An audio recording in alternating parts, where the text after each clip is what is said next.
রাম রাম বন্ধুরা, নমস্কার বন্ধুরা। তোমাদের জন্য একটা বিরাট বড় আপডেট।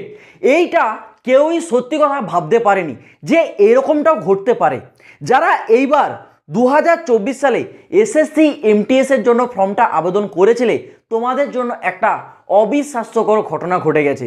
এবং যারা আগামী 2025 সালে এসএসসি এমটিএস এ আবেদন করবে, তোমাদের জন্য কিন্তু এটা খুবই গুরুত্বপূর্ণ বিষয়। এই বিষয়টা কেউই ভাবতে পারেনি যে এমনটাও হতে পারে।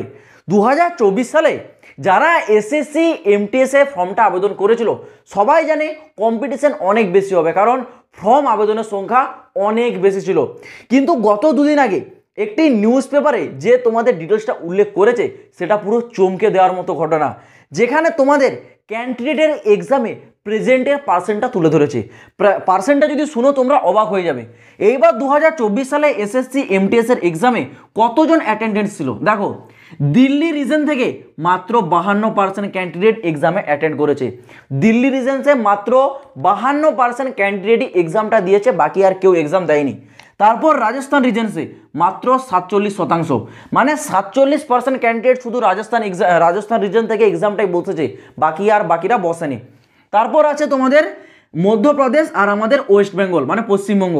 এই দুটি রিজনসেও মাত্র 50% ক্যান্ডিডেটই এক্সাম দিয়েছে, মাত্র 50%, বাকিরা এক্সামকে কেউ দিতে আসেনি। ওকে, তারপর নর্থ ওয়েস্টার্ন রিজন, এখানেও সেই 50%, এর বেশি আর কেউ এক্সাম দেয়নি।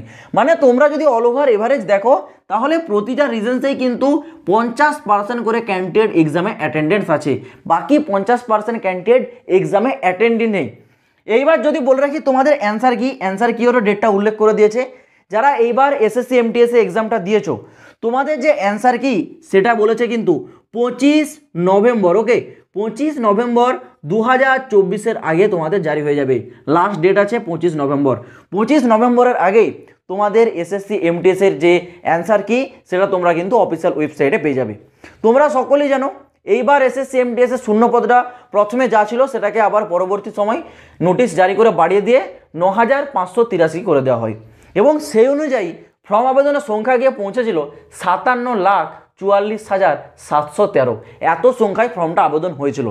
সেই অনুযায়ী তোমাদের কম্পিটিশনে হওয়ার কথা ছিল কত? 599।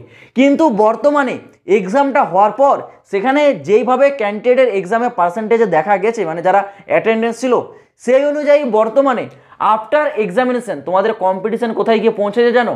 মাত্র 299। ভেবে দেখো, কোথায় ছিল 599, চলে আসছে বর্তমানে তার হাফ, 299 তোমাদের কিন্তু এক্সামে কম্পিটিশন এসে পৌঁছে গেছে। মানে এইবার কিন্তু এসএসসি এমটিএস এর চাকরি পাওয়ার যে কম্পিটিশন সেটা কিন্তু আরও কমে গেল, তোমাদের জন্য আরও সুযোগ বেড়ে গেল যারা এক্সাম অ্যাটেন্ডেন্স করেছিলে। তোমরা যদি এক্সামে একটু ভালো পারফরমেন্স করো, আশা করছি এইবার তোমাদেরকে কেউ আটকাতে পারবে না।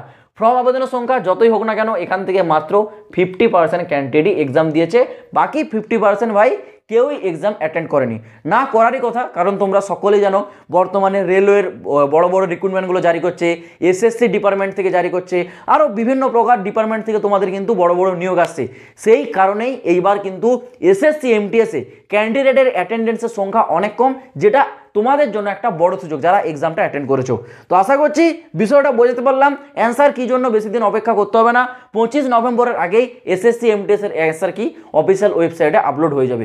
যখনই আপলোড হবে আমি তোমাদের জানিয়ে দেবো। যারা নতুন আছো চ্যানেলটাকে সাবস্ক্রাইব করে চ্যানেলটার সাথে যুক্ত থাকো, এরকমই প্রতিটা লেটেস্ট আপডেট সব থেকে আগে পাওয়ার জন্য। তো চলো বন্ধুরা, আজ ভিডিওটা এই পর্যন্ত, দেখা হচ্ছে আবার পরের ভিডিওতে নতুন কোনো আপডেটের সাথে। জয় হিন্দ, বন্দে মাতরম।